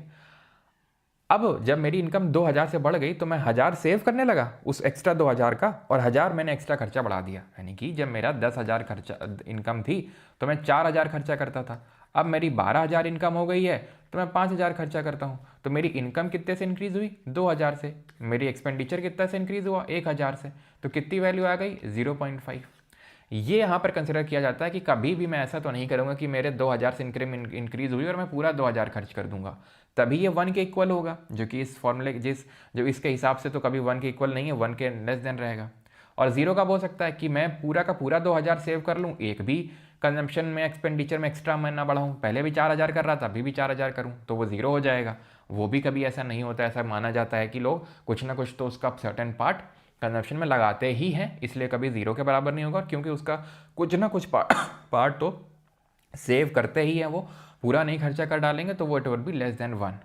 ऑलराइट, ठीक है। अब यहाँ पर एक मल्टीप्लायर होता है, ठीक है। पहले तो ये समझिए ये कुछ ऑटोनमस एक्सपेंडिचर क्या होता है। तो ऑटोनमस एक्सपेंडिचर वो एक्सपेंडिचर होता है that occurs regardless of the level of income in an economy, it is independent of income. वो खर्चा जो मेरी इनकम के इंडिपेंडेंट है, मेरी इनकम के इंडिपेंडेंट है, जैसे मैं खाने में जो इस्तेमाल कर रहा हूँ, मान लो खाने का मतलब ये है रोटी दाल चावल जो मैं खाता हूँ वो, ठीक है। मैं जहाँ रह रहा हूँ वहाँ का जो रेंट लग रहा है वो मेरी इनकम के इंडिपेंडेंट है खर्चा, वो तो मुझे करना ही पड़ेगा, ठीक है। ऐसा नहीं है कि जब मेरी इनकम बढ़ेगी तब मैं उसको इंक्रीज़ करूँगा। अब भाई मेरी इनकम इंक्रीज़ कर हो जाएगी तो मैं ऐसा तो नहीं 4 रोटी की जगह 10 रोटी खाने लगूंगा, ठीक है। तो ऐसा एक्सपेंडिचर जो इनकम इंडिपेंडेंट होता है उसको ऑटोनमस एक्सपेंडिचर यानी स्वायत्त व्यय बोलते हैं। ए से इसको इंडिकेट करते हैं, ठीक है। इसका फॉर्मूला होता है, ये पूरा कंजम्पशन दिखा रहा है, is equals to A plus C Y, जहाँ पे ठीक है कैपिटल सी ये टोटल कंजम्पशन है। टोटल कंजम्पशन है वो कंजम्पशन जो इंडिपेंडेंट है इनकम के, और वो कंजम्पशन जो इनकम इंक्रीज होने से बढ़ता है, इनकम डिपेंडेंट कंजम्पशन। जहाँ पे जो सी है वो मार्जिनल प्रोपेंसिटी टू कंज्यूम को दिखा रहा है, जो अभी हमने देखा, ठीक है। अब अगर मान लो मेरी इनकम 1 है, जो कि हो गई, अब किसी भी चीज़ को मैथ्स में आपने परसेंटेज चैप्टर पढ़ा होगा तो आपको पता है कि हम 100% मानते हैं किसी भी चीज़ को, ठीक है। लाइक फॉर एग्जांपल अगर मैं ये बोलता हूँ कि भाई अगर मेरी जो मान लो कि फॉर एग्जांपल मैं बोलूँ फैट मैन की सेल्स जो है वो 10% से बढ़ गई है। What does this mean? कि अगर पहले 100 यूनिट सेल हो रही थी तो अब 110 हो रही है, यही तो मतलब हुआ। तो कोई भी चीज़ हम 100% मानते हैं, तो 100% मतलब 1 है ना।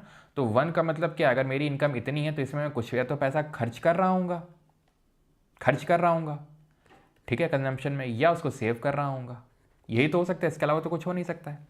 तो बस वहीं से आ गया saving is equal to 1 minus C, ठीक। यहाँ पे ये तो एक्सपेंडिचर नहीं, मेनली मल्टीप्लायर का फॉर्मूला ध्यान रखिएगा। मल्टीप्लायर अब मैं इसको डिराइव करके नहीं दिखा रहा हूँ, नहीं तो आपके लिए काफ़ी वो कॉम्प्लेक्स हो जाएगा, लेकिन अभी के लिए आप ये याद कर लो। पहले क्वेश्चन पूछता था, अभी तो रिसेंट में क्वेश्चन नहीं पूछा एडिक्यूटिव पैटर्न में, ठीक है। पहले क्वेश्चन पूछता था, ठीक है, कि मल्टीप्लायर का और मार्जिनल प्रोपेंसिटी टू कंज्यूम का क्या रिलेशन होता है, तो 1/1 माइनस सी ध्यान रखिएगा। There is inverse relationship between expenditure and saving. अगर आप सेव करोगे तो एक्सपेंडिचर कम करोगे, यानी आप बचत ज़्यादा करोगे तो खर्चा कम करोगे, बचत कम करोगे तो खर्चा ज़्यादा करोगे, ये बेसिक सी चीज़ है। अब यहाँ पे इस लाइन का मैं आपको मतलब बताता हूँ, ये जो लिखा है MPC is lower at high income levels.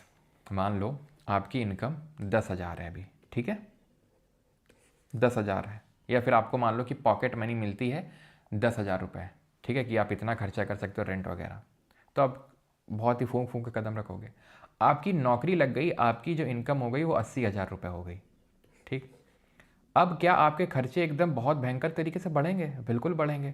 जो अपने अंदर तुम दबा के रखे थे उन सबको, भाई एक आईफोन, ये घूमना इधर उधर, महंगे कपड़े, है ना, फ़्लाइट की फ़ोटो डालनी है, फिर वो दिखाना है कि हमने देखो आईफोन भी ले लिया, है ना, फिर वो रील भी तो बनानी है, क्यों?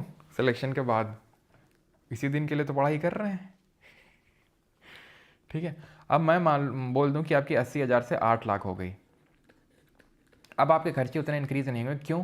क्योंकि आपके जो बेसिक नेसेसिटीज़ हैं यहाँ पे उतनी पूरी नहीं हो रही थी, ठीक है। टूटा फूटा फ़ोन चला रहे थे, काम चला रहे थे, कपड़े ऐसे बस काम चला रहे थे, लेकिन अभी अच्छे से आपका बहुत भयंकर इंक्रीज़ होगा, यानी कि जो इतना इनकम में इंक्रीज़ हुआ 70,000 का, ठीक है। तो आपका जो एक्सपेंडिचर है, कंजम्पशन एक्सपेंडिचर, वो भयंकर तरीके से इंक्रीज़ होगा। लेकिन फिर अब यहाँ जब इंक्रीज़ होगा ना तो आप सेव करने का ज़्यादा सोचोगे। अब 8 लाख से अगर मैं तुम्हें महीने की इनकम 80 लाख कर दूँ तो भाई एक पॉइंट आएगा ना कि जहाँ उतना ही खर्च कर सकते हो तुम। अब इस ऐसा तो है नहीं कि खर्च करते रहोगे, यानी कि जब आप ऊपर इनकम लेवल पे चले जाते हो तो जब आप एक्स्ट्रा जो आपकी इनकम बढ़ती है उसके प्रपोर्शन में आपके उतने खर्चे नहीं बढ़ते हैं। क्यों? क्योंकि आपकी सब बेसिक नेसेसिटीज़, अच्छा घर, ठीक है, अच्छा फ़ोन, अच्छा गाड़ी, सब कुछ है, अच्छा खाना, सब कुछ है। अब क्या अच्छा कर लोगे ऐसा? क्या अच्छा ऐसा कर लोगे? तो इसी वजह से जो गरीब लोग होते हैं उनका एमपीसी ज़्यादा होता है, ठीक है, लोअर इनकम लेवल्स पे। ओके, जो अमीर लोग होते हैं उनका एमपीसी कम होता है। ऑलराइट।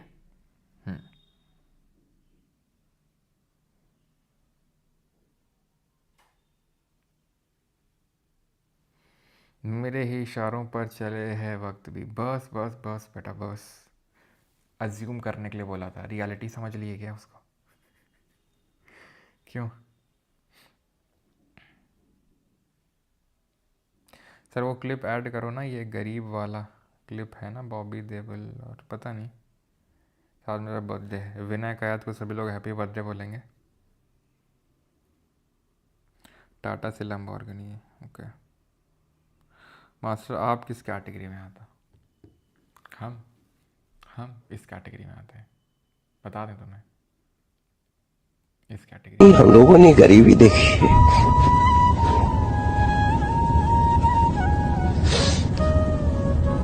समझ गए? गरीबी देखी हमने भी। चलो तो अभी आगे बढ़ते हैं, ठीक है। एमपीसी भी हमने समझ लिया, अब आते हैं स्पेशल इकोनॉमिक जोन्स क्या होते हैं, ये भी समझ लेते हैं, ठीक है। जो इक्का दुक्का इधर उधर के टॉपिक हैं ख़त्म कर लेते हैं, फिर कल हमारा आखिरी लेक्चर होगा, ठीक है। राइट, तो कल हमारा आखिरी लेक्चर होगा। देखो, गवर्नमेंट ने क्या किया, इंडियन गवर्नमेंट जो कि पूरे एशिया में पहली गवर्नमेंट थी, या फिर हम बोल सकते हैं पूरे एशिया में पहली कंट्री इंडिया थी जिसने कि ये इस तरीके की पॉलिसी लेके आई। कब अनाउंस करी थी? इन 2000, ठीक है, अनाउंस्ड इन 2000 में इसको अनाउंस किया गया था, ठीक है। इसको एक तरीके से एक्ट के थ्रू फॉर्मुलेट किया गया, कब? 2005 में। SEZ एक्ट लेके आया गया 2005 में। ये है क्या? एक्सपोर्ट को प्रमोट करने के लिए, मेनली कोस्टल एरियाज में एक्सपोर्ट को प्रमोट करने के लिए इकोनॉमिक जोन्स बनाए गए कि दबा के प्रोडक्शन करो और भेजो बाहर, माल बाहर फेंको, एक्सपोर्ट इंक्रीज होगा, ठीक है, हमारे गुड्स प्रमोट होंगे, इन्वेस्टमेंट बढ़ेगी, एम्प्लॉयमेंट आएगी, और मोस्ट इम्पॉर्टेंटली फॉरेक्स आएगा, फॉरेन एक्सचेंज आएगा, यानी कि फॉरेन करेंसी आएगी, और वो हमारे लिए बहुत इंपॉर्टेंट है, ठीक है। तो क्योंकि जब हम जितना ज़्यादा एक्सपोर्ट करेंगे तो हमारे FCA बढ़ेंगे ना, फॉरेन करेंसी एसेट्स, ठीक है, और इंफ्रास्ट्रक्चर डेवलप होगा। तो इसलिए इस पॉलिसी को 2000 में अनाउंस किया गया और एक्ट के थ्रू 2005 में लाया गया इसको। एशिया का पहला एक्सपोर्ट प्रोसेसिंग जोन कांडला में सेटअप किया गया। कहाँ पर? कांडला। कांडला कहाँ पड़ता है? गुजरात में। कब? 1965 में, 1965 में। ये ध्यान रखना, एशिया का फर्स्ट था, एशियाज फर्स्ट क्या? एक्सपोर्ट प्रोसेसिंग जोन, ठीक है। तो ये ध्यान रखिएगा। वो बात अलग है कि धीरे धीरे बाकी एशियन कंट्रीज़ ने भी इसको अडॉप्ट कर लिया, चाइना ने भी अडॉप्ट किया, और चाइना आज हमसे बहुत आगे निकल चुका है। उसके भी कई सारे रीजंस हैं, जैसे कि हमारी गवर्नमेंट टैक्स लगाने में तो माहिर है ही, तो मिनिमम ऑल्टरनेट टैक्स लगा डाला उसने, MAT जिसको बोलते हैं, और एक इसमें सनसेट क्लॉज लेके आए। What is this sunset clause? तो सनसेट क्लॉज में ये था, ठीक है, कि जितने भी आपके क्या बोलते हैं,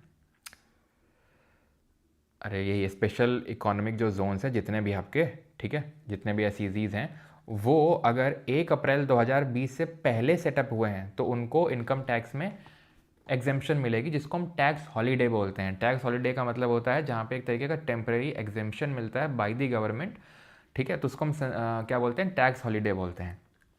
तो इसमें 1 अप्रैल 2020 को एक बेंचमार्क डेट बनाया गया कि इससे पहले अगर आपने अपना SEZ सेटअप किया है, अपने ऑपरेशन शुरू किए हैं, तो सेक्शन 10 जो AA है, section 10 AA income tax regulation में जो आता है, यहाँ पे मैं लिख देता हूँ, शायद ही आपसे पूछे, ठीक है, सेक्शन 10 AA, इसके तहत जो IT एक्ट है 1961 का, उसके तहत आपको एग्जेम्पशंस मिलेंगे, टैक्स हॉलीडे के बेनिफिट्स मिलेंगे। लेकिन इसके बाद अगर आपके ऑपरेशन शुरू हुए हैं तो आपको कोई टैक्स हॉलीडे नहीं मिलेगा, ठीक है। तो ये एक सनसेट क्लॉज इसमें एडेड है। तो जिसकी वजह से ये स्पेशल इकोनॉमिक जोन के चैलेंजेस हैं।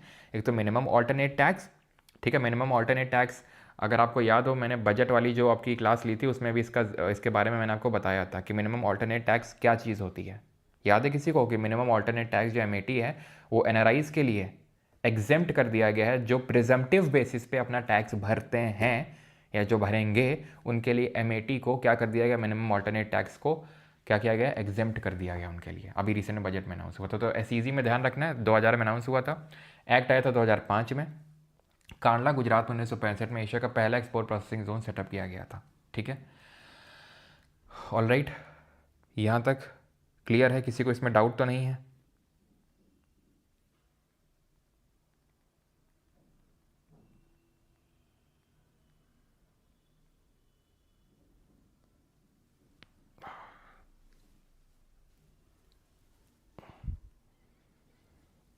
चलो, नहीं है तो आगे बढ़ो। नेशनल इंफ्रास्ट्रक्चर पाइपलाइन ध्यान रखना, ये क्या है, तो ये 5 साल का गवर्नमेंट का प्रोजेक्ट था। ठीक है, 5 ईयर प्रोजेक्ट, 2020 से लेकर 2025 तक का गवर्नमेंट इनिशिएटिव है, जहाँ पे गवर्नमेंट ने डिसाइड किया है कि लगभग 111 लाख करोड़ रुपए गवर्नमेंट इन्वेस्ट करेगी इंडियन इकोनॉमी को बूस्ट करने के लिए, इंफ्रास्ट्रक्चर को बूस्ट करने के लिए। ठीक है, तो बस ध्यान रखना 2025 तक का जो टारगेट था वो कंप्लीट करना था इसमें। ओके, तो यहाँ पे हमारा आज का लेक्चर होता है ख़त्म। अब हम करेंगे इस टॉपिक पे बेस्ड क्वेश्चंस। ऑलराइट, चलिए क्वेश्चंस की तरफ बढ़ा जाए क्वेश्चंस की तरफ। चलिए पहला क्वेश्चन करिए, और जिन लोगों को भागना है जल्दी से वो भाग सकते हैं। सर आज वैलेंटाइन डे, अच्छा आज ही गया वैलेंटाइन डे।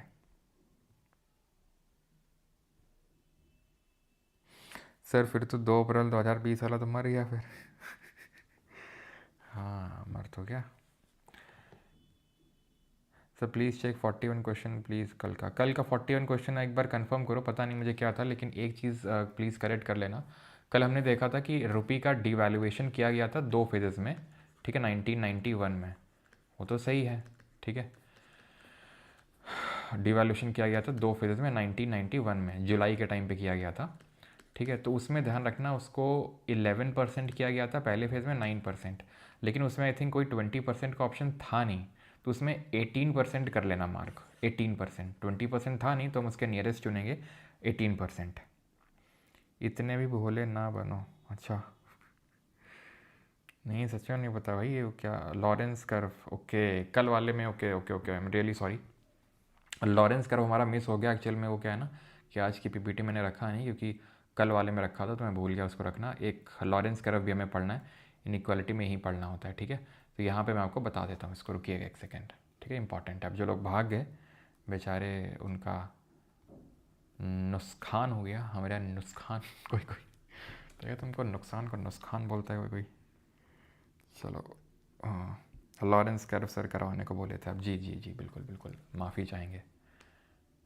ठीक है, तो लॉरेंस कर्व जो होता है वो इनइक्वालिटी कर्व होता है। लॉरेंस कर्व क्या होता है, ये एक इनइक्वालिटी कर्व होता है, जो ये दिखाता है कि कितनी इनइक्वालिटी है, कितनी असमानता है। ये लॉरेंस कर्व में ये होती है जो एकदम 45 डिग्री पे जो लाइन कट कर रही है, this line is called as line of equality, यानी वो लाइन जहाँ पे मतलब काइंड ऑफ इक्वालिटी है। अब इनइक्वालिटी का मतलब क्या है, इनइक्वालिटी का मतलब असमानता, कौन गरीब और अमीर के बीच में जो भेदभाव है, जो गैप है, उसको हम बोलते हैं इनइक्वालिटी। ठीक है, ये लाइन ऑफ इक्वालिटी है जो 45 डिग्रीज पे।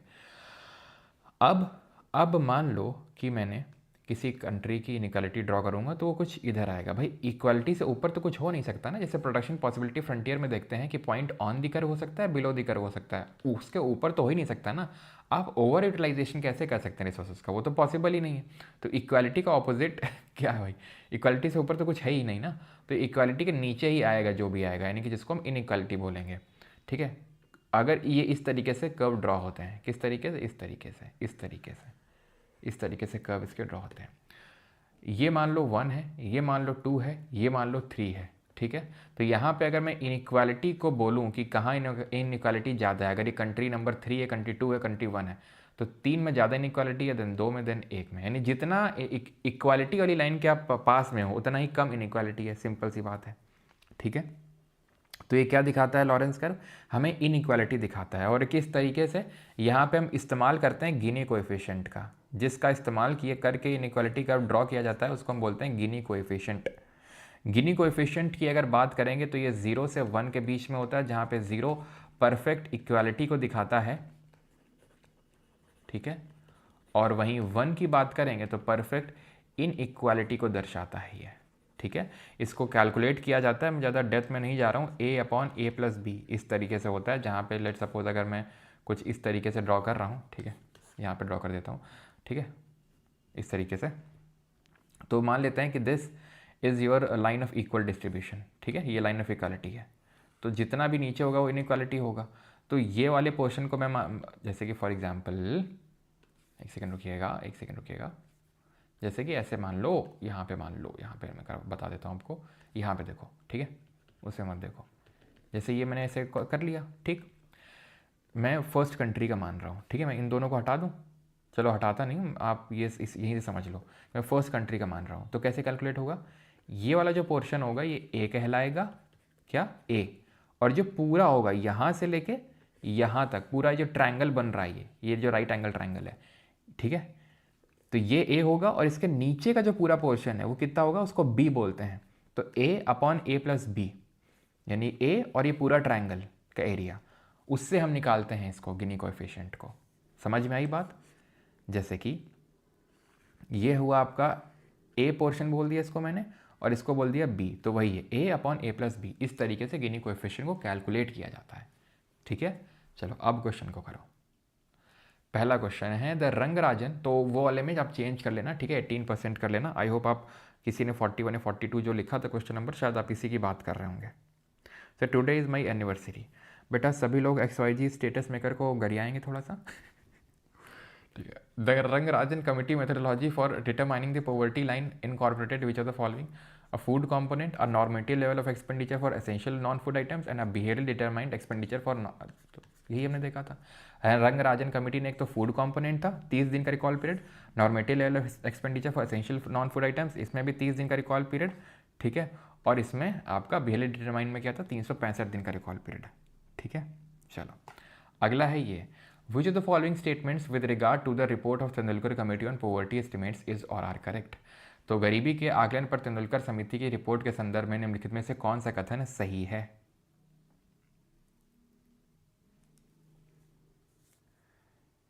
चलिए, लाइसेंस राज वहाँ की है सर, हाँ कल करवाएंगे लाइसेंस आज, ठीक है। चलो, तो the committee had used an all India urban poverty line basket as a reference to derive both rural and urban poverty levels. Yes, ठीक है। The committee had anchored the poverty line to the official food calorie norms. No, समिति ने गरीबी रेखा को आधिकारिक खाद्य calorie मानदंडों पर स्थिर कर दिया। नहीं, it actually pivoted from the official calorie based norms, यानी कैलोरी बेस्ड नॉर्म से पिवट किया है इसने, ठीक है। तो पहला सही है, दूसरा गलत है, option number A. Consider the following statement regarding the poverty in India. Bharat में गरीबी से संबंधित निम्नलिखित कथनों पर विचार कीजिए। Well determining poverty line in India, a minimum level of food requirement, clothing, footwear, fuel and light, educational and medical requirements etcetera determined by for subsistence. बिल्कुल, ये बेसिक ज़रूरतें हैं, न्यूनतम स्तर का निर्धारण किया जाता है इसी से ही, ठीक है।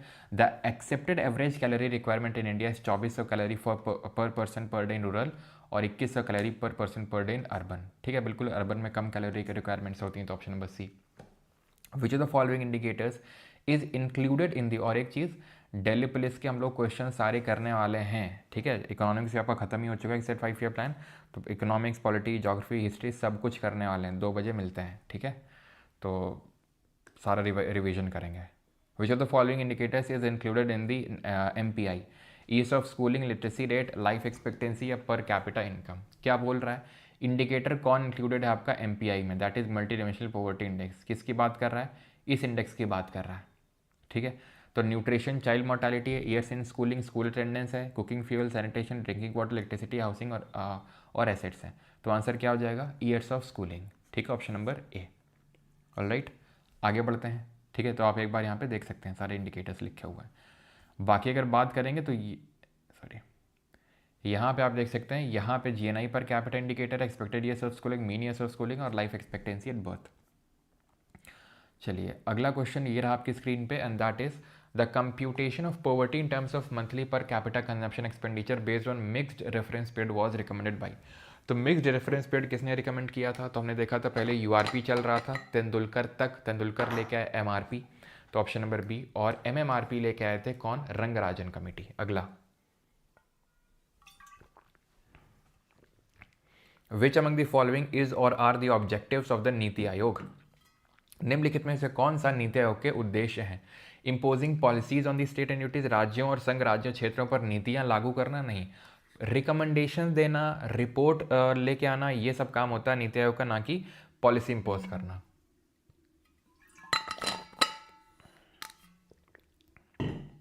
Allocation of funds at national and state levels, fund allocate करना ये फाइनेंस कमीशन का काम होता है, ना कि इसका काम होता है। ठीक है, फंड एलोकेशन को लेकर रिकमेंडेशन फाइनेंस कमीशन देता है, ये एलोकेशन वगैरह तो कुछ नहीं होगा। एक ही ऑप्शन बचा, design strategies and long term policies and program frameworks, तो सब स्ट्रैटेजीज वगैरह बनाने का इनका काम होता है और कुछ नहीं। तो ऑप्शन नंबर डी यहाँ पे सही आंसर हो जाएगा। ओके, चलो। अच्छा, नीति आयोग की हमने रिपोर्ट पढ़ी थी, इसी तरीके से आप आईएमएफ की रिपोर्ट लिख सकते हैं। ठीक है, यहाँ पे मैं लिखवा देता हूँ, या फिर जहाँ पे आपने कल नोट किया था सारी चीज़ें, तो वहाँ पर आप देख सकते हैं। ठीक है, आईएमएफ की रिपोर्ट लिख सकते हैं। तो आईएमएफ की कौन कौन सी रिपोर्ट है? तो आईएमएफ की एक तो world economic outlook, please note कर लीजिएगा। ठीक है, और मैंने आपसे पूछा था आरबीआई, वो जो मैंने पूछा था ना, फाइनेंशियल इंक्लूजन इंडेक्स जो रिलीज़ करता है, वो अपनी आरबीआई रिलीज़ करती है। ठीक है, ग्लोबल फाइनेंशियल स्टेबिलिटी रिपोर्ट, जीएफएसपीआर। ठीक है, फिस्कल मॉनिटर। ओके, तो ये तीन ध्यान रखिएगा, ये जो तीन मैंने आपको रिपोर्ट यहाँ पर बताई, ये तीनों ध्यान रखिएगा, इंपॉर्टेंट है। ठीक है, और इसी तरीके से आरबीआई कुछ रिपोर्ट रिलीज़ करता है, वो भी आपको पता होना चाहिए। आरबीआई जैसे कि आपका फिस्कल स्टेबिलिटी रिपोर्ट पब्लिश करता है। ठीक है, fiscal stability report, alright. And जो दूसरा जो ध्यान रखना है, handbook of statistics, handbook of statistics on Indian economy, ये ध्यान रखिएगा। आरबीआई के द्वारा IMF, world economic outlook, global financial stability report और फिजिकल मॉनिटरिंग। ठीक है, तो ये ध्यान रखना है आपको। अगला है, इनमें से नीति आयोग का ऑब्जेक्टिव क्या नहीं है? Provides a critical direction and strategic input for developmental process. बिल्कुल इसका यही काम है। ठीक है, कि डायरेक्शन प्रोवाइड करना, रिकमेंडेशन देना, ये सारा। थिंक टैंक है बिल्कुल। It monitors and evaluates the implementation of the programme. It offers a platform for resolution of inter state conflicts as provider of first and last resort. तो ये भाई conflict यहाँ पे थोड़े रिजॉल्व होंगे इंटर स्टेट के, क्योंकि नीति आयोग कॉन्स्टिट्यूशन तो छोड़ो, स्टैट्यूटरी बॉडी तक नहीं है, और ये एग्जीक्यूटिव बॉडी है।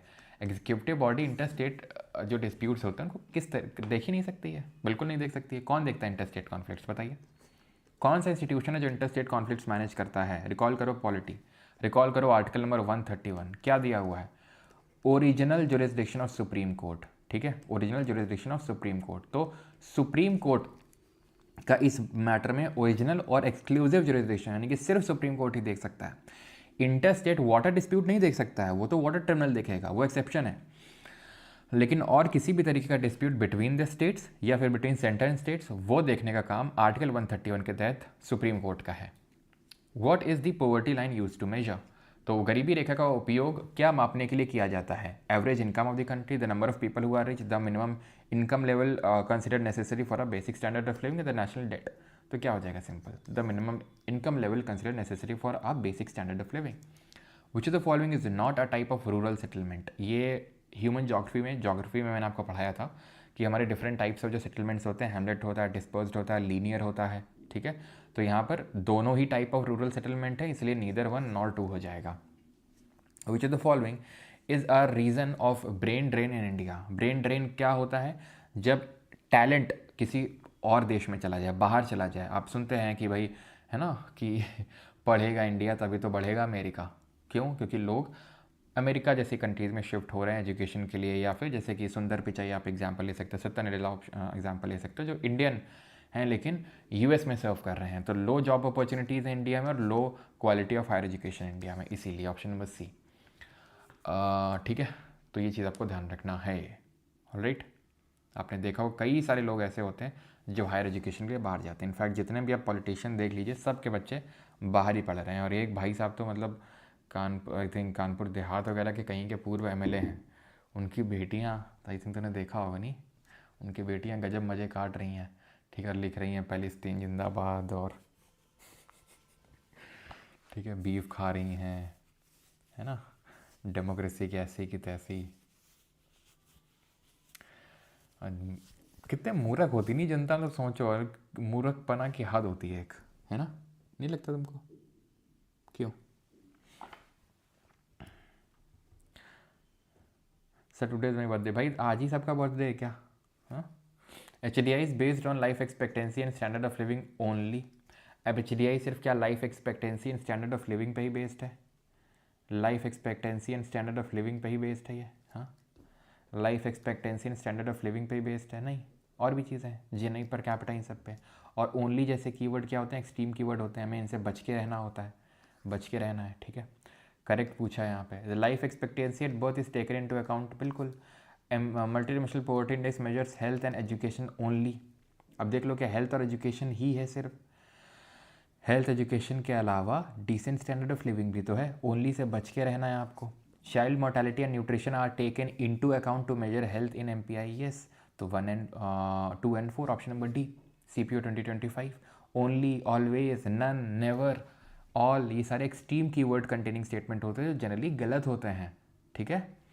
अब आते हैं अगले पे। ये IBSA में क्वेश्चन पूछा गया है। MPI was developed in 2008 by OPHI and UNDP। तो मल्टी डायमेंशनल पॉवर्टी इंडेक्स गलत हो जाएगा, क्यों? क्योंकि सॉरी वो योगा की स्लाइड है, हम लोग सुबह योगा करते हैं ना, कितने लोग आते हैं योगा करने? तो 2010 में डेवलप हुआ ना कि 2008 में, ठीक है। तो पहला वाला स्टेटमेंट अपना गलत हो जाएगा, गलत हो जाएगा तो ख़त्म हो गया, ख़त्म हो गया अपने आप। According to MPI, India is the largest India the largest number of people living in MPI are found in Bihar and gender inequality index as a part of HDI report. ये भी सही है आपका, ठीक है। According to World Bank, what was the percentage of extreme poverty in India in 2019? तो extreme poverty कितनी थी इंडिया में?